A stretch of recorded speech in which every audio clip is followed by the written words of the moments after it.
Hello Aquarius Sun sign and Aquarius rising sign. This is your forecast for March 2016. And this month there's a lot of energy in your second house.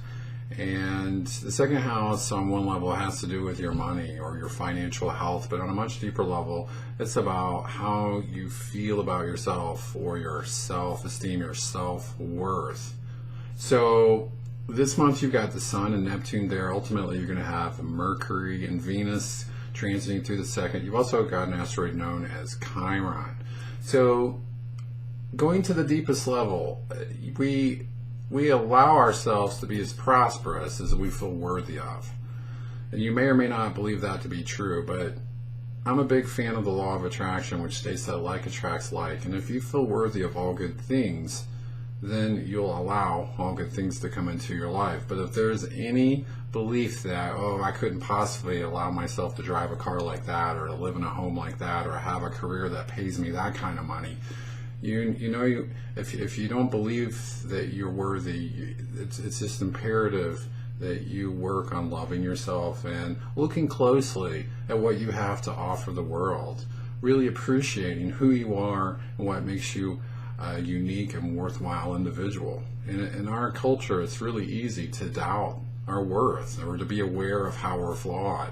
But are you just as aware of what makes you very worthy, especially of an abundant lifestyle?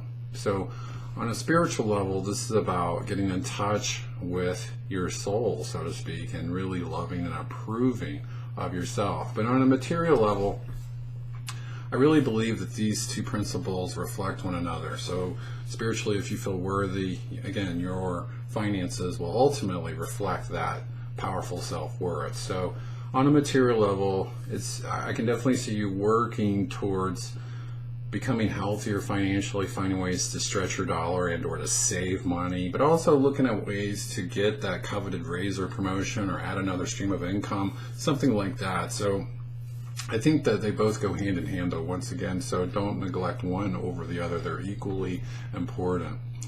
Okay, now let's see. Mars goes into Sagittarius on March 5th, and that goes into your 11th house, and the 11th house has to do with your hopes and dreams, the hopes and dreams that really inspire you. So if you won the lottery, what would you do with your time? Not what would you buy, but how would you spend your life, or what would you spend your life doing?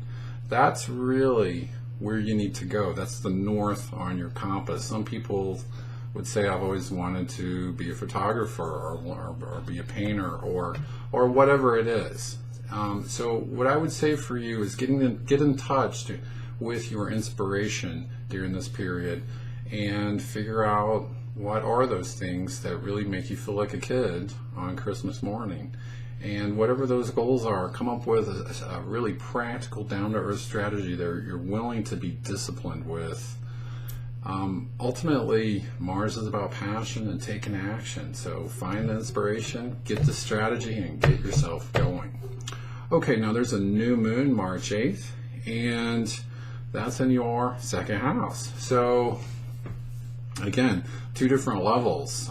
You might find it much easier during this period, the day approaching, the day of, the day after, to value yourself, to go, hey, you know what? I am worth more. And this could indeed spark some kind of opportunity for you to make more money. You might have to go looking for it, but this can definitely say that there are opportunities that are going to come about. Now, again, this is just the beginning period. New moons are going to last for a few weeks afterwards, but what I would say is this is a period where you need to take a leap of faith perhaps and look for a job that pays you what you're worth, or start out doing something that you really love. Slowly but surely, of course, but just give yourself permission to get started. Okay, now the Sun goes into Aries March 19th, and that goes into your third house. So this is a time when you'll definitely want to be more social. You'll definitely want to connect with others on a mental and intellectual level. So it's really, the month starts out with you being more internalized with what you're doing. You're like focusing on getting results in the material world. But after that, again, it becomes more lighthearted, more playful. This is a good time for public speaking or teaching, writing. If you do any kind of sales work, you're really going to be able to connect with others and get your ideas across more effectively. And finally, Saturn goes retrograde in your 11th house from March 25th to August 13th. So wherever Saturn is by transits, it tells me where you need to hit the brakes and pay close attention, where you need to really focus, and ultimately where you need to be stronger. In the 11th house, your hopes and dreams.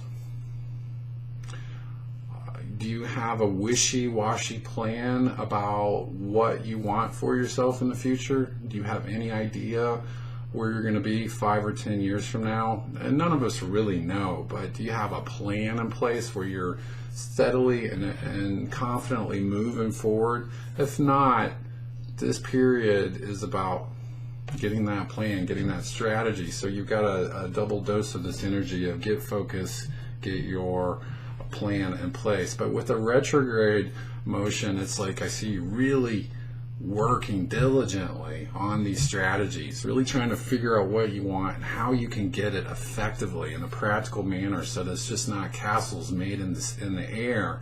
It's like this can be real, but you have to really come up with not only the inspiration, but with a really tight practical plan that you're willing to be disciplined about. If you can do that, by the time this period's over, you're definitely going to be on your path to living a life that's more authentic and meaningful for you. So with that being said, that does conclude your forecast, and I hope you have a great month, and I'll talk to you next month. Bye-bye.